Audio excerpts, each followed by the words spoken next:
Negan Smith. He's one of the most notorious villains in recent TV history, and who can forget his absolutely iconic entrance into The Walking Dead. But Negan is unlike any other character on the show, as he undergoes one of the most dramatic redemption arcs I've seen in TV history.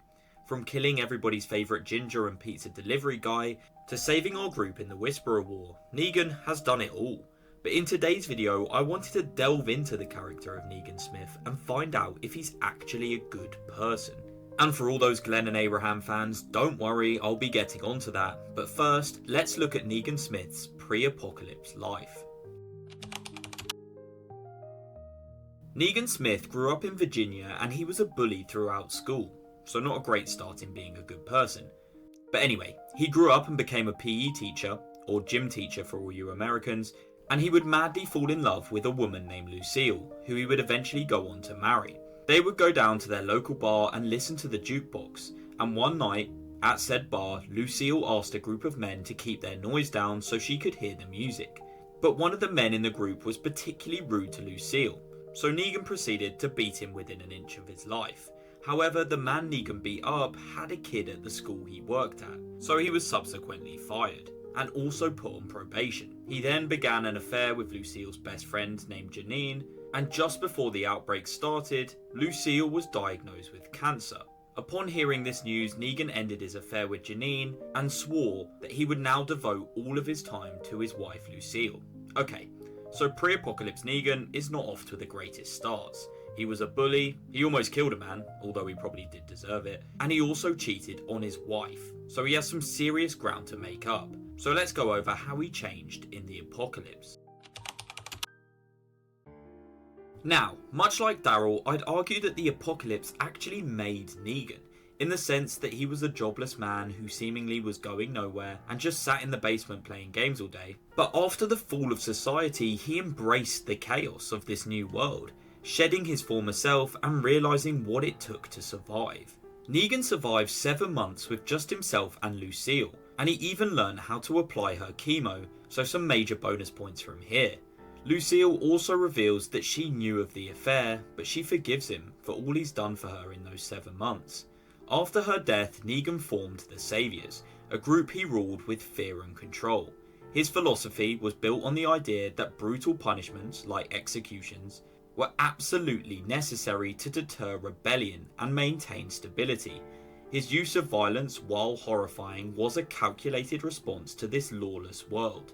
Okay, so let's address the elephant in the room, the deaths of Glenn and Abraham. We as the audience are introduced to Negan as a villain.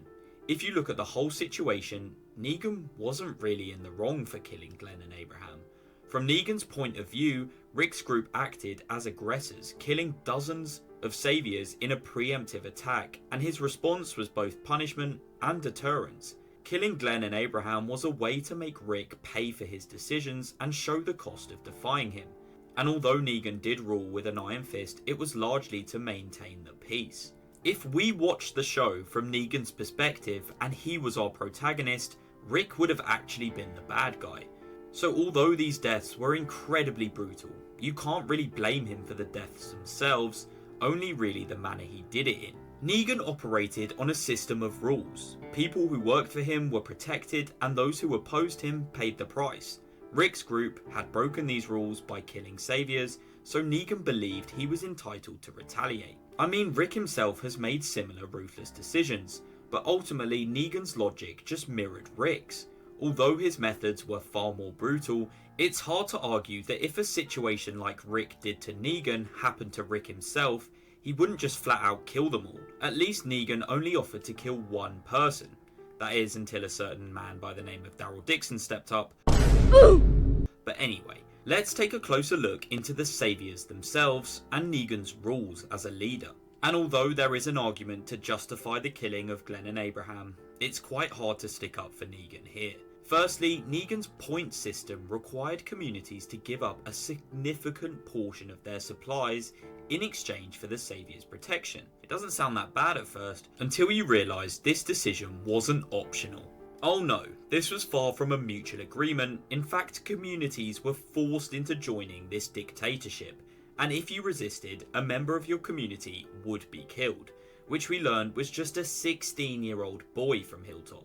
And although Negan didn't directly kill the boy himself, as it was Simon, Negan still made that order. This system exploited vulnerable communities, forcing them into submission and creating a cycle of fear and dependency.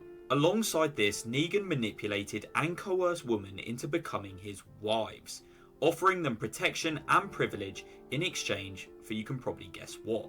This is something that AMC has been trying to make us forget for 7 years now. But Negan, I will never forget or forgive this decision. I mean, this is a clear abuse of power, exploiting the desperation of the apocalypse to control women and manipulate them to maintain his authority. On top of this, he would often use these quote-unquote wives as bargaining chips to their former husbands, as we saw with Dwight and Sherry. And finally, there's the killing. Negan ordered the massacre of all men from Oceanside, leaving only women and children alive. This was done to prevent them from retaliating against the Saviors in the future. But this devastated an entire community. Killing them preemptively was unjustified and based purely on the assumption that they might retaliate one day. This kind of brutality is a hallmark of tyranny, ladies and gentlemen. And finally, there's how Negan acted during his violence. He would often mock his victims and almost seem to take pleasure in their suffering. It was almost like a game to him. This behaviour not only shows a lack of empathy, but also strongly suggests that he's a sadist. So yeah, as of now, it's not looking too good for our boy Negan. But let's see if he can make a last minute comeback as we discuss his redemption.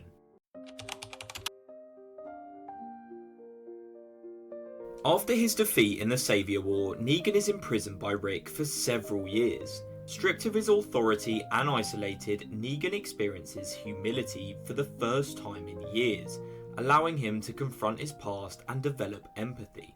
Negan also forms a very wholesome friendship with Judith Grimes, which is actually a highlight of mine through the later seasons.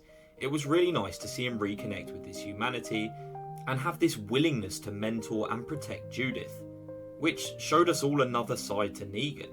And he really starts to prioritise other people over himself, and these are qualities that were once buried beneath his ruthless persona. Along with this, Negan infiltrates the Whisperers and kills Alpha to protect a group that basically all hate him. Negan is also upfront and acknowledges the pain he caused Maggie from killing Glenn, and although he does say if he could go back in time he would have killed everybody in the lineup, which is kind of hilarious, he doesn't shy away from the consequences of his actions and expresses genuine regret. He accepts her hatred as a consequence of his past, showing growth and maturity. When Rick spared Negan, I was furious because I wanted to see the man brought to justice, but the transformation the writers did to flip the script on Negan's character is genuinely some of the best writing in the entire show.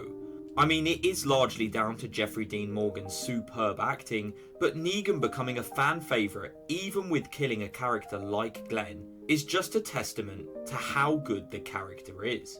Negan's redemption doesn't erase his past crimes, but it showcases the possibility of change in a world that forces people to make impossible decisions. His redemption does an excellent job at fleshing out his character and giving us events from his perspective. Flashbacks to his pre-apocalypse life reveal his love for his wife Lucille and the emotional pain that shaped the man that is Negan. Negan proves his redemption through consistent actions such as saving lives, taking down Alpha and protecting Judith, and he's proved numerous times that all of his efforts for change are sincere. But do I believe that overall Negan Smith is a good person? Look, there is absolutely no denying that Negan wasn't a good person even before the outbreak. I mean, he was a bully growing up, he cheats on his wife, and he almost beats a man to an inch of his life. And just as it seems Negan's clawing his way back from his previous sins by protecting his dying wife Lucille, he creates the Saviors after her death. Now obviously a huge reason he becomes this post-apocalyptic tyrant is because of Lucille's death, who I do genuinely think he loved, even though he cheated on her. But it's just impossible to argue for someone with the magnitude of crimes that Negan has committed. Like I said earlier, killing Glenn and Abraham, although brutal, was probably the most excusable part of his crimes. Exploiting women, enslaving communities, and overseeing the deaths of probably hundreds of people who didn't even offer him a direct threat is just impossible to look past. I mean, his brutal past cannot be ignored, but his efforts to change, coupled with his protective instincts and moments of selflessness, demonstrate that he is capable of goodness.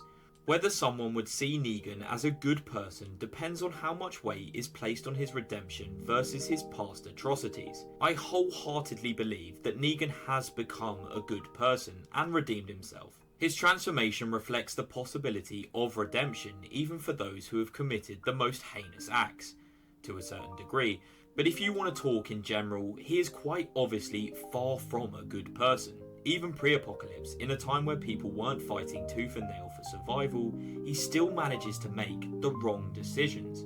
He is, without a shadow of a doubt, not a good person, on the whole. But the current day version of Negan is a world away from the man he once was, and although he may be redeemed, his acts will not be forgotten. But let me know what you guys think down below in the comments. Please like and subscribe if you enjoyed today's video, and I'll see you all next time. Goodbye.